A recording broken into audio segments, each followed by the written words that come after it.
നമുക്കിന്നൊരു കഥ കേട്ടാലോ? ഒരിടത്ത് കൃഷിക്കാരനും ഭാര്യയും 3 മക്കളും ഉണ്ടായിരുന്നു. കൃഷിക്കാരൻ ജോലി ചെയ്യുന്ന പൈസ കൊണ്ട് അവരെ നോക്കാൻ പറ്റത്തില്ലായിരുന്നു. അങ്ങനെ കൃഷിക്കാരൻ വളരെയധികം വിഷമിച്ചു. കൃഷിക്കാരൻ ഒരു താറാവിനെ മേടിക്കാൻ തീരുമാനിച്ചു. അങ്ങനെ താറാവിനെ മേടിച്ച് നന്നായിട്ട് വളർത്താൻ തുടങ്ങി. ഒരു ദിവസം താറാവ് തിളങ്ങുന്ന ഒരു മുട്ടയിട്ടു. കർഷകനും ഭാര്യയും നോക്കിയപ്പോൾ അതൊരു സ്വർണ്ണ മുട്ടയായിരുന്നു. എല്ലാ ദിവസവും ആ താറാവ് സ്വർണ്ണമുട്ടയിടാൻ തുടങ്ങി. കർഷകനും കുടുംബവും ധനികരായി. അപ്പോൾ കർഷകനും ഭാര്യയ്ക്കും ഒരു ഐഡിയ തോന്നി. ആ താറാവ് ഒരു ദിവസം ഒരു സ്വർണ്ണമുട്ട തരുന്നുണ്ടെങ്കിൽ അതിൻ്റെ വയറ്റിൽ കുറേ സ്വർണ്ണമുട്ട കാണുമല്ലോ.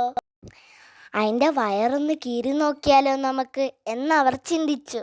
അവർ ആ താറാവിൻ്റെ വയറ് കീറി മുറിച്ചു. അതിൻ്റെ വയറ്റിൽ ഒന്നുമില്ലതാനും അത് ചത്തുപോവുകയും ചെയ്തു. അവരെ കുറേ കരഞ്ഞു.